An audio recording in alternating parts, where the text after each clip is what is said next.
Avis vascular centre మన దేశంలోనే the best varicose vein hospital.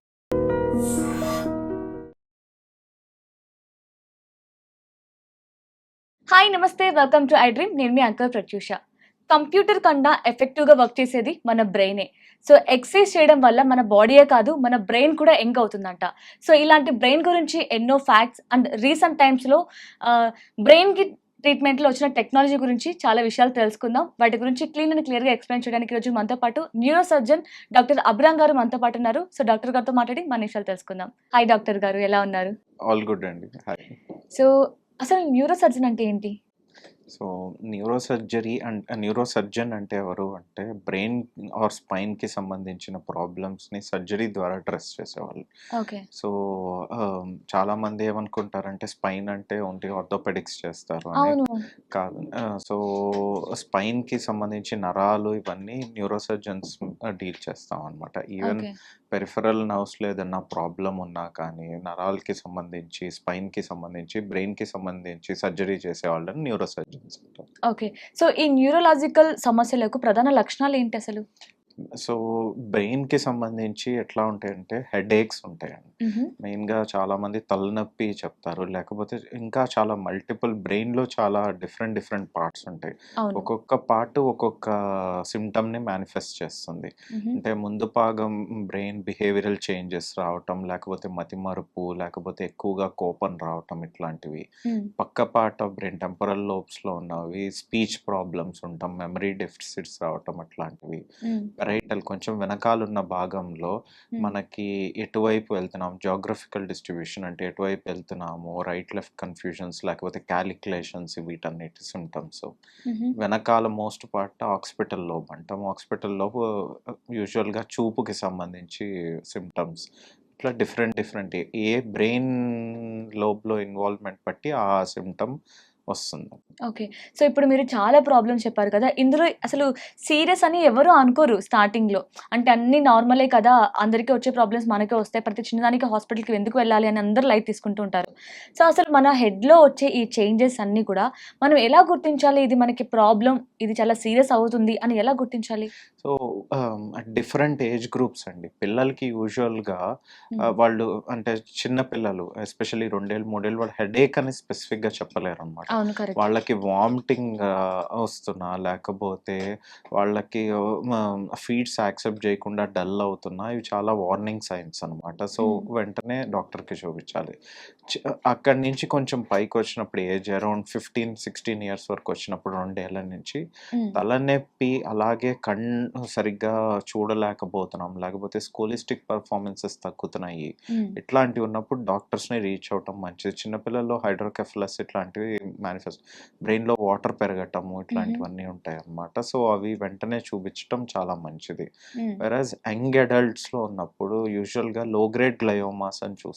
Brain లోపల ట్యూమర్స్. హ్మ్. అవి వాటికి హెడేక్స్‌తో పాటు ఎయిదర్ వామిటింగ్ లాగా ఉండటం, లేకపోతే ఏదన్నా ఈ లోబ్‌ని బట్టి స్పెసిఫిక్ సిమ్టమ్ రావటం అట్లా. అట్లాగే బ్రెయిన్ బయట బ్రెయిన్‌కున్న పొరకి సంబంధించిన ట్యూమర్స్ కూడా ఉంటాయి.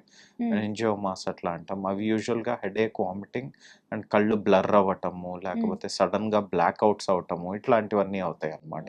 ఓకే. సో ఏజ్ అవుతున్న కొద్దీ అంటే మోర్ దాన్ 50 ఇయర్స్ యూజువల్‌గా కొంచెం క్యాన్సరస్ ట్యూమర్స్ అవుతాయి. అవన్నీ గూడా same headaches, vomitings, personality changes, హ్మ్. లేకపోతే ఒక సైడ్ కాలు, చెయ్యి కొంచెం లైట్‌గా వీక్‌నెస్ రావటము, ఇట్లాంటి సిమ్టమ్స్‌తో బయటకొస్తాయి.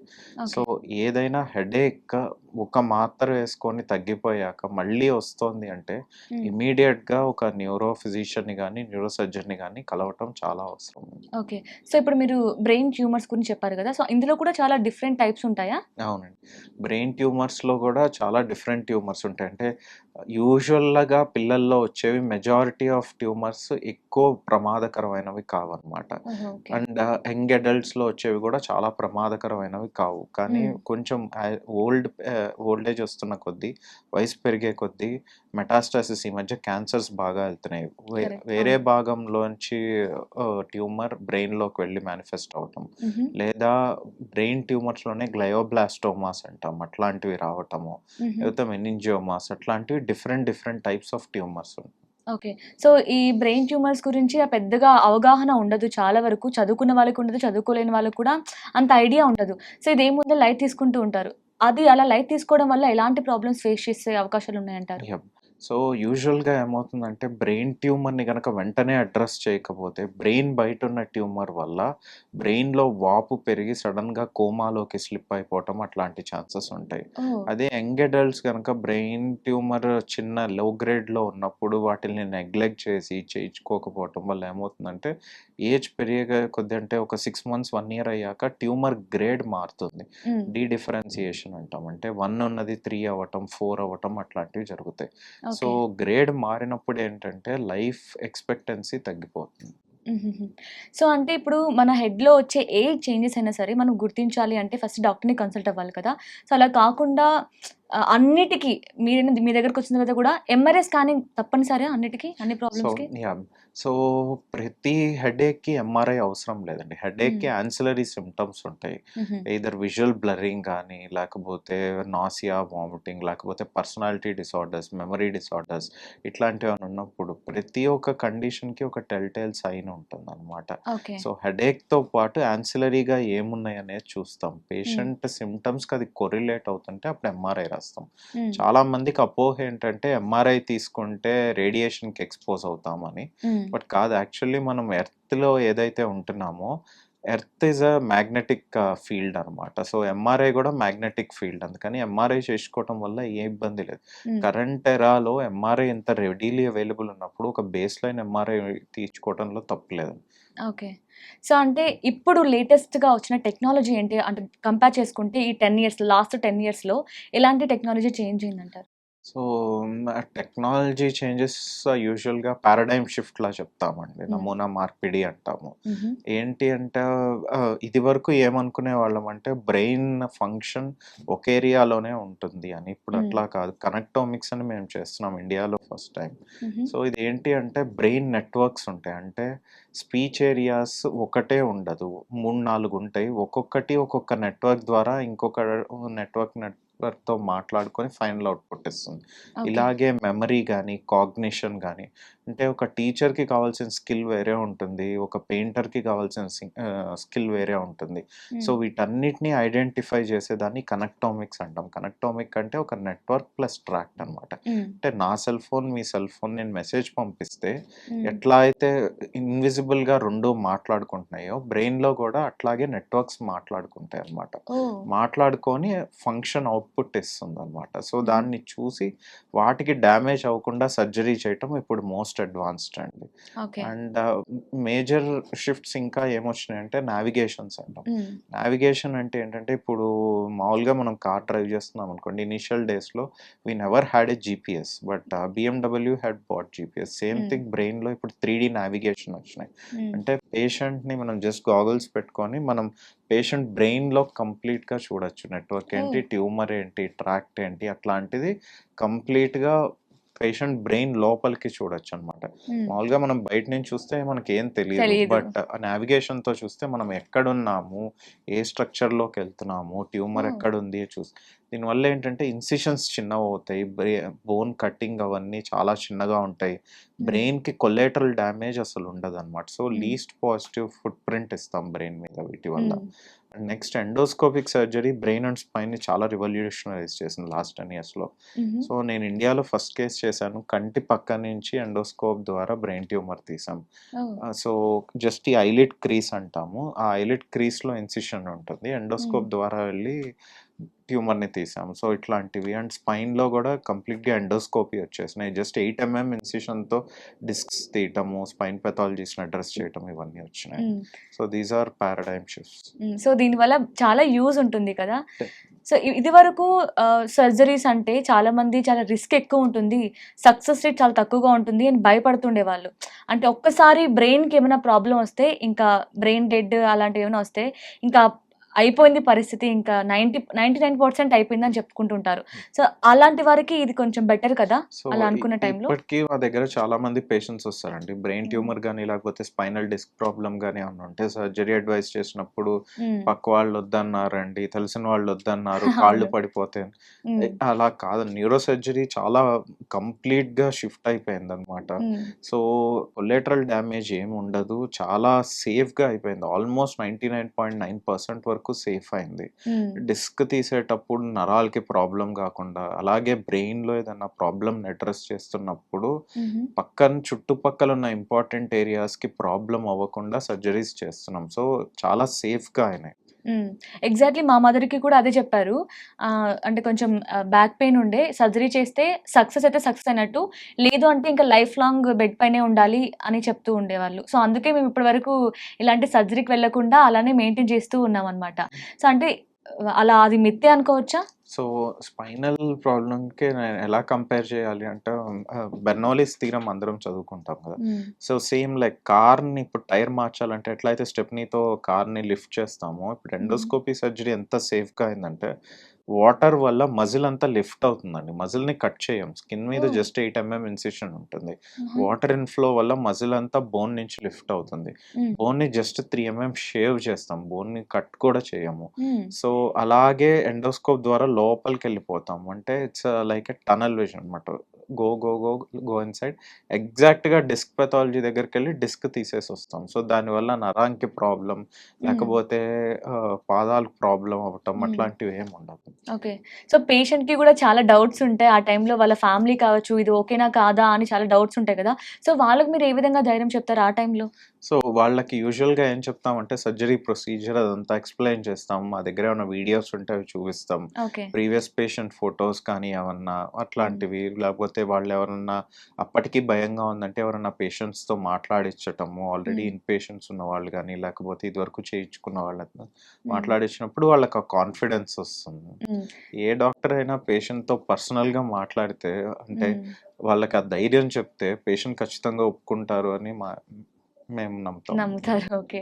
సో, ఆ టైంలో మీరు ఈ ధైర్యం ఇస్తారు. బట్ పేషెంట్ తీసుకోవాల్సిన ఆహ్, వాళ్ళ ఫ్యామిలీ కానీ, ట్రీట్మెంట్ తీసుకోబోయే పేషెంట్ కానీ ఎలాంటి కేర్ తీసుకోవాలి? ఆ టైంలో ఎలాంటి జాగ్రత్తలు తీసుకోవాలి? సర్జరీ ముందర స్పెసిఫిక్‌గా జాగ్రత్తలు లాంటివేమి ఉండవండి. అంటే ఓకే. బ్రెయిన్ ప్రాబ్లమ్స్ అయితే ఫిట్స్ రాకుండా మందులు, లేకపోతే వాపు తగ్గించే మందులు ఇస్తాము. అవి తీసుకుంటారు. హుహు. స్పైన్ గనకైతే స్పెసిఫిక్‌గా ఏమి ప్రిపరేషన్స్ ఏమి ఉండవండి. ఓకే. స్పైన్ సర్జరీ అయ్యాక వితిన్ 1 వీక్ టు 10 డేస్ ఏం చెప్తామంటే ఎక్కువగా ముందరికి వంగటం, లేకపోతే హెవీ వెయిట్స్ ఎత్తటం అవి చేయొద్దని. ఆఫ్టర్ 1 వీక్ మేమే ఫిజియోథెరపీ అవన్నీ స్టార్ట్ చేయొచ్చు. ఎక్సర్‌సైజెస్ విత్ ఫార్మ్‌తో చేస్తూ హుహు. స్లోలీ ఇంక వాళ్ళు వాళ్ళ నార్మల్ వర్క్‌ని కంటిన్యూ చేసుకోవచ్చు. ఓకే. సో, ఇప్పుడు ఈ బ్రెయిన్ సర్జరీ అయినా సరే, స్పైన్ సర్జరీ అయినా సరే, ఈ పేషెంట్ బట్టి మీరు సజెస్ట్ చేస్తూ ఉంటారా? వాళ్ళ ప్రాబ్లమ్‌ని బట్టి? లేదంటే అన్నిటికి ఒకటే సర్జరీ టైమ్ గానీ, వాళ్ళ బెడ్ రెస్ట్ కానీ, తర్వాత వాళ్ళు డిశ్చార్జ్ అయ్యే టైం కానీ అన్నీ సేమ్ ఉంటాయా? యూజువల్‌గా బ్రెయిన్ సర్జరీస్ అయితే అంటే పేషెంట్ గనక కంప్లీట్‌లీ ఇంటాక్ట్‌గా వచ్చి, లేకపోతే ఏదైనా ప్రాబ్లమ్స్ అలా ఉంటే 2 రోజులు, 3 రోజుల్లో డిశ్చార్జ్ అయిపోతారు. స్పైన్ అదే రోజు గాని, నెక్స్ట్ రోజు గాని డిశ్చార్జ్ చేస్తామండి. Okay. Okay. So, depends upon condition. హ్మ్. కొంతమంది చాలా ఆహ్, లాస్ట్ స్టేజెస్‌లో వస్తారు. వాళ్ళకి కొంచెం డిశ్చార్జ్ అనేది డిలే అవుతుంది. హ్మ్. సో, పేషెంట్ ఎక్కువగా చేసే మిస్టేక్స్ ఏంటి సార్? సర్జరీ ముందు వచ్చేటప్పుడు కానీ, చేసుకున్న తర్వాత కానీ చేసే మిస్టేక్స్ ఏంటి సో, ఎక్కువగా? ఇప్పుడు యాక్చువల్లీ అంటే ఇది చెప్పకూడదు గానీ మెడిసినల్ ఫీల్డ్ కూడా పేషెంట్స్ వైపు నుంచి ఎలాగైపోయిందంటే, ఒక షాపింగ్ విండో లాగా అయిపోయిందండి. హ్మ్. అంటే ఆహ్, ఒక పేషెంట్ వెళ్లి ఫస్ట్ ఒక డాక్టర్ దగ్గర ఒక సమస్య చూపించుకొని, ఒక ఇది తీసుకున్న తర్వాత హ్మ్. అరౌండ్ వెళ్లి అందరు సర్జన్స్‌ని కలిసి ఎవరు తక్కువకి జేస్తారు అట్లా చూసుకుంటున్నారనమాట. ఆ! సో, చాట్‌జీపీటీ ప్రకారం లేకపోతే గూగుల్ ప్రకారం చూసుకొని అట్లా వెళ్తున్నారు. హ్మ్. అది యాక్చువల్లీ కరెక్ట్ కాదండి. అంటే హ్మ్. పేషెంట్‌కి గనక డాక్టర్‌తో perfect doctor patient relation establish అయినప్పుడు హ్మ్.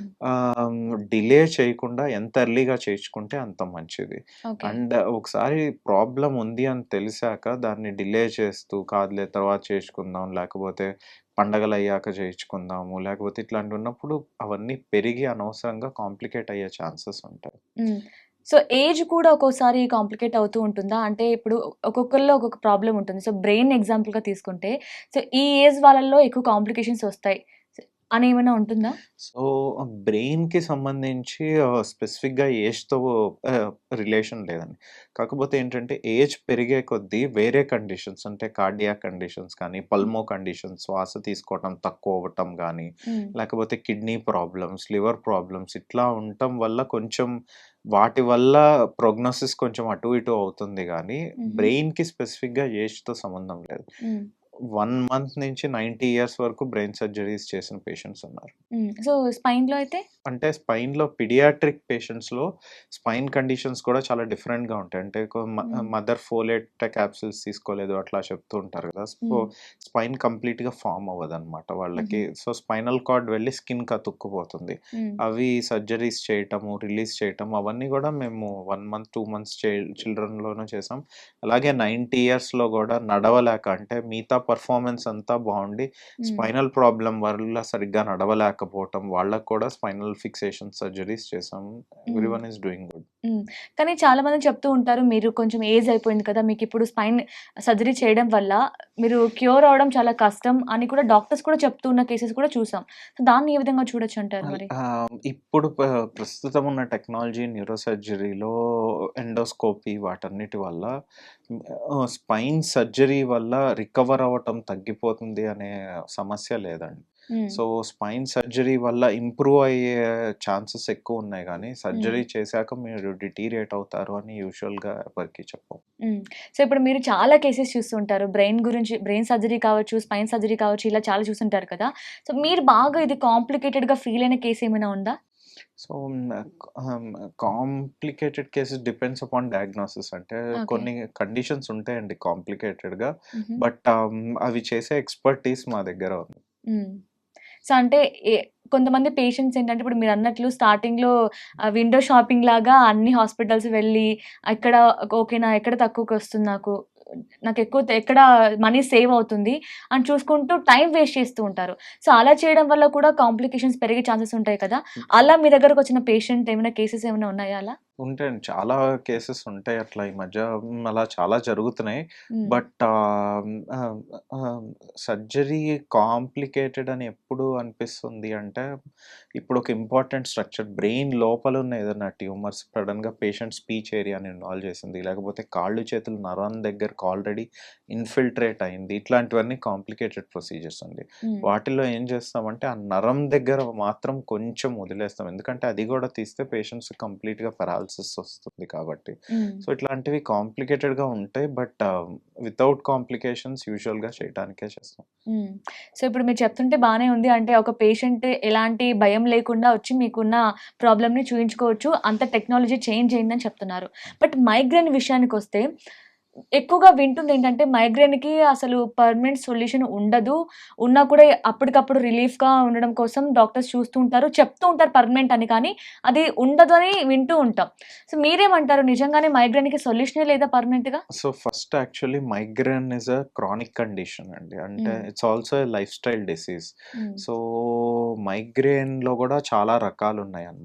సో, మైగ్రేన్ అసలు ఎందుకొస్తుంది అనేది ఫస్ట్ తెలుసుకోవాలండి. హ్మ్. చాలామంది పేషెంట్స్ ఏం జేస్తారంటే డాక్టర్స్‌ని అప్రోచ్ అవ్వకుండా జస్ట్ మైగ్రేన్ హెడేక్ వరకు మందులు తీసుకుంటారు. అవును. సో, హెడేక్ మందులు తీసుకుంటే అది బయట పెయింట్ ఏసినట్టే అన్నమాట. బట్ హ్మ్. లోపలున్న దీన్ని కరెక్ట్ చేయట్లేదు. హ్మ్. సో, యూజువల్‌గా మైగ్రేన్స్ ఎలా స్టార్ట్ అవుతాయంటే, ఒక ఆరా ఉంటుందనమాట. హెవీనెస్ ఆఫ్ హెడ్‌తో స్టార్ట్ అయ్యి, చిన్నగా హుహు. ఇరిటేషన్ రావటం, హ్మ్. లైట్స్ చూస్తే ఇరిటేషన్ రావటం అట్లా ఉంటాయి. దానికి హ్మ్. అప్పుడు ఫుల్ బ్లోన్ హెడేక్ వచ్చాక మందులేసుకుంటారు. హ్మ్. కానీ ఇప్పుడు చాలా డిసీజ్ మోడిఫైయింగ్ డ్రగ్స్ వచ్చినాయన్నమాట. హుహు. మోనోక్లోనల్ యాంటీబాడీస్ అని అట్లాంటివి. ఆ మెడికేషన్స్ తీసుకొని మైగ్రేన్ కంప్లీట్‌గా కంట్రోల్ ఉన్న వాళ్ళు ఉన్నారు. హ్మ్. అసలు కంట్రోల్ లేని వాటికి బ్రెయిన్ న్యూరో మాడ్యులేషన్ అని ఉంటుందనమాట. స్పైనల్ కార్డ్ స్టిమ్యులేషన్ అని, హ్మ్. లేకపోతే డీప్ బ్రెయిన్ స్టిమ్యులేషన్ అని ఇలాంటి కొత్త మొడాలిటీస్ ఆఫ్ ట్రీట్మెంట్స్ కూడా వచ్చినాయి మైగ్రేన్‌కి. హ్మ్. అవి చేయించుకొని వితౌట్ మైగ్రేన్ ఉంటున్న వాళ్ళు కూడా ఉన్నారు. ఓకే.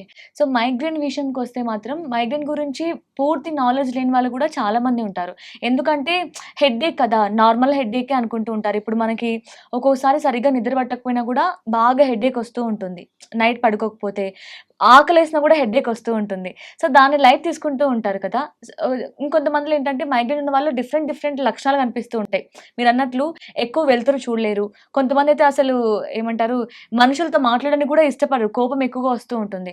సో, ఇలాంటి లక్షణాలు పూర్తిగా ఎలాంటి లక్షణాలుంటాయి? మైగ్రేన్ ఉన్న ఒక పర్సన్ నాలో మైగ్రేన్ ఉంది అని నేనెలా తెలుసుకోగలను? సో, స్టార్టింగ్ స్టేజ్‌లో. మైగ్రేన్ ఎట్లా స్టార్ట్ అవుతుందంటే అండి, తల ఫస్ట్ భారంగా ఉంటుంది. హుహు. స్లోగా అది చిన్నగా హెడేక్ లాగా స్టార్ట్ అవుతుందనమాట.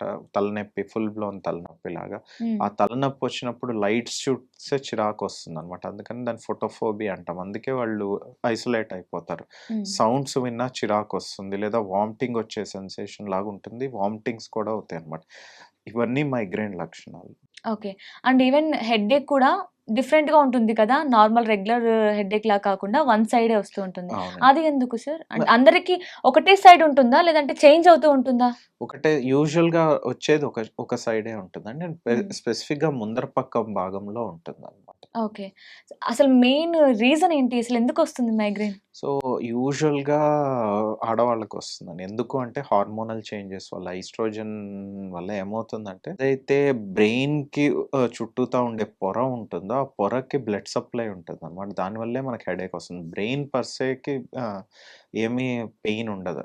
అంటే ఓకే. మీరు వింటూ ఉంటారు గదా! అవేక్ క్రేనియోటమీ చేశారు అంటే, హ్మ్. అవేక్‌గా సర్జరీ చేశారని. హ్మ్. హ్మ్. ఎందుకంటే, వన్స్ బ్రెయిన్ పొరని ఓపెన్ చేశాక బ్రెయిన్‌లో పెయిన్ ఉండదనమాట. హ్మ్. హ్మ్. సో, మైగ్రేన్ ఎందుకొస్తుందంటే, ఆ బ్రెయిన్ పొరకి వెళ్ళే రక్తనాళాలు హార్మోనల్ చేంజెస్ వల్ల డైలేట్ అవుతాయి. ఓహ్! సో, డైలేట్ అవ్వటం అంటే ఓపెన్ అయినట్టు అవుతాయి. ఓపెన్ అయినప్పుడు అది ఎక్స్‌పాండ్ అవుతుంది. ఎక్స్‌పాండ్ అయ్యి హెడేక్ అనేది వస్తుంది. Okay.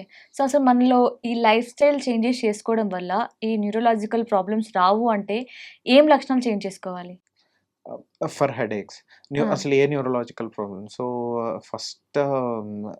First best lifestyle change we have to do is sleep అండి. Okay. Sleep is the best return of investment anyone can invest on. So, at least 7½ hours sleep ఉండాలి. 7½ hours. Hours sleep. Yeah! Okay. So, ఆ స్లీప్‌లో కూడా restorative sleep, deep sleep and REM sleep సిగ్నిఫికెంట్‌గా ఉండాలి. Hmm. రెస్టరేటివ్ హ్మ్. Sleep at least అవును. 40% ఉండాలి. నార్మల్‌గా పడుకొని నేను నైట్ మొత్తం పడుకున్నాను. నాకైనా హెడేక్ వస్తుంది అంటారు. బట్ మనం తెలుస్తుంది. మన చుట్టూ ఏం జరుగుతుందో గూడా తెలుస్తూ ఉంటుంది. సో, దాన్ని గూడా మనం స్లీప్ కింద కన్సిడర్ చేయొచ్చా? చేసుకోకూడదండి. సో, అవన్నీ ఎందుకు అవుతున్నాయంటే ఇప్పుడు సోషల్ మీడియాస్, ఫోన్స్ వల్ల లేట్ హ్మ్. నైట్ వరకు రీల్స్ చూడటము, లేకపోతే అట్లాంటివి చూసి బ్లూ లైట్ ఏదైతే ఉందో అది ఏం చేస్తుందంటే మామూలుగా నార్మల్‌గా ఉండే వాళ్ళకి ఏమవుతుందంటే పొద్దున పూట మనం సన్‌లైట్ ఎక్స్‌పోజ్ అవుతాం. హ్మ్. మెలటోనిన్ అనేది తగ్గిపోతుంది బాడీలో. తగ్గిపోయి మనం యాక్టివ్‌గా ఉంటాం. ఓవర్ ద డే చిన్నగా మెలటోనిన్ రైజ్ వస్తుంది. రాత్రి పూటకి హై వచ్చి అప్పుడు మనం పడుకుంటాం. ఓకే. సో, ఇది కంటిన్యూయస్‌గా స్క్రీన్స్ చూడటం వల్ల ఏమవుతుందంటే మెలటోనిన్ ఈవెన్ రాత్రి పూట కూడా సప్రెషన్‌లో ఉంటది. అందుకని నిద్ర రాదు. హ్మ్. ఈవెన్ దో కళ్ళు మూసుకున్నా నిద్ర రాదు. హ్మ్. అండ్ పొద్దున్నే లేచి మనం ఎవ్వరము సన్‌లైట్‌కి ఒక 20 మినిట్స్ ఎక్స్‌పోజ్ అవ్వటం అట్లాంటివి చేయము కాబట్టి సర్కేడియన్ రిథమ్ అనేది డిస్టర్బ్ అవుతుంది. హ్మ్. సో, దానివల్ల ఇట్లా స్లీప్ డిఫికల్టీస్ అవన్నీ అవుతున్నాయి. ఓకే. సో, నెక్స్ట్ వన్ అంటే స్లీప్ ఒక్కటే కంట్రోల్ చేసుకుంటే సరిపోతుందా? Yeah! So, next best is exercise అండి. Hmm. At least 2-3 days of strength training and 1 or 2 days of running అట్లాంటిది చాలా మంచిదనమాట. Brain hmm. హెల్త్‌కి hmm. Brain age. Hmm. Brain age అనేది వేటి మీద డిపెండ్ అవుతుందంటే exercise, sleep and good food quality. Okay. Alcohol and smoking are very detrimental to brain health అనమాట. ఈ 2 హ్మ్. అసలు కంప్లీట్ నో అండి. హ్మ్. సో, అండ్ గుడ్ ఫుడ్ తింటాం. గుడ్ ఫుడ్ అంటే గుడ్ ఫ్యాట్స్ తింటాము. ఓకే. ప్రోటీన్ తింటాము. హ్మ్. కార్బ్స్ కూడా మంచి కాంప్లెక్స్ కార్బోహైడ్రేట్స్ ఇట్లాంటివి తింటాము. అల్ట్రా ప్రాసెస్డ్ ఫుడ్స్ అన్నీ అవాయిడ్ చేస్తే హ్మ్. ఇవన్నీ బ్రెయిన్ హెల్త్‌కి చాలా మంచివి. ఓకే. అందుకే నేను స్టార్టింగ్‌లో చెప్పాను. మనం ఎక్సర్సైజ్ చేస్తే మన బాడీనే యంగ్ కాదు. ఈవెన్ బ్రెయిన్ కూడా యంగ్‌గా యెస్. తయారవుతుందని. సో, దానికి పర్ఫెక్ట్ ఎగ్జాంపుల్ మీరు యెస్. చెప్తున్నారిప్పుడు. డెఫినెట్‌లీ. సో, ఓన్లీ ఎక్సర్సైజే కాకుండా ఈ ఇప్పుడున్న లైఫ్ స్టైల్‌లో అసలు ప్రతీదీ మనం ఈ ప్రెషర్ తీసుకుంటూ ఉంటాం. స్ట్రెస్ తీసుకుంటూ ఉంటాం. So, normal personal life, professional life అన్ని ప్రెషర్ అన్నీ హెడ్‌లోనే ఉంటాయి. సో, దానివల్ల కూడా మనకి హెల్త్ ప్రాబ్లమ్స్, ఈ బ్రెయిన్ ప్రాబ్లమ్స్ వచ్చే ఛాన్సెస్ ఉంటాయంటారా మరి? డెఫినెట్‌గా. సో, ఏమవుతుందంటే అండి కరెంట్ లైఫ్ స్టైల్స్‌లో న మనము ఏం చేస్తున్నామంటే మన నర్వస్ సిస్టమ్‌ని, బ్రెయిన్ సిస్టమ్‌ని కంప్లీట్ యాక్టివ్‌లో ఉంచుతున్నాం. హ్మ్. ఇదివరకేంటంటే డిస్‌రెగ్యులేషన్ అని ఉండేది. అంటే ఏదన్నా ఒక పని చేసేటప్పుడు ఆ పని వరకే ఆలోచించి వదిలేసేవాళ్ళం. మిగతాది ఎంజాయ్ చేసేవాళ్ళం. ఇంటికొస్తే ఇంట్లో ఉండేవాళ్ళం.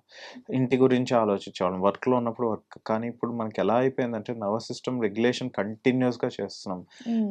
మల్టీ టాస్కింగ్ చేయటము, లేకపోతే రేపేం చేయాలన్నది ఇవాళే ఆలోచించటము, అలా కంటిన్యూయస్‌గా ప్రెషర్ ఇవ్వటం వల్ల హ్మ్. మనకి ఇలా స్ట్రెస్ లెవెల్స్ ఎక్కువైపోవటం, బాడీలో కార్టిసాల్ లెవెల్స్ ఎక్కువవటం, స్ట్రెస్ లెవెల్స్ ఎక్కువవటం వల్ల బీపీ రావటము, హ్మ్. వీటన్నిటి వల్ల బీపీ రావటం వల్ల చాలామంది యంగ్ పేషెంట్స్‌లో హెమరేజిక్ స్ట్రోక్ అంటాం. అంటే ఏంటంటే బ్లీడింగ్ అయ్యి బ్రెయిన్‌లో ప్రాబ్లమ్స్ రావటం ఇవన్నీ చూస్తున్నాం అన్నమాట. ఓకే. సో, ఏఐ గురించి మాట్లాడితే ఇప్పుడు అంతా ఏఐ మారిపోయింది. ఎక్కడ చూసినా ఏఐ కనిపిస్తుంది. సో, ఇప్పుడు ఈ న్యూరో సర్జన్ విషయంలో ఏఐ ఎలా సహాయపడుతుంది సార్? సో, యాక్చువల్లీ మేము చేస్తున్న కనెక్టోమిక్స్‌లో ఏఐ ఇన్వాల్వ్డ్ ఉందండి. Machine learning. ఎందుకు అంటే ఈ ట్రాక్స్ అండ్ నెట్వర్క్స్‌ని అవి రోబస్ట్‌గా బిల్డ్ చేస్తాయి. And within very less time అనమాట. హ్మ్. హ్మ్. సో, అంతేగాని న్యూరో సర్జన్స్‌ని కంప్లీట్‌గా ఏఐ రీప్లేస్ రీచ్ చేయలేదండి. చేయలేదా?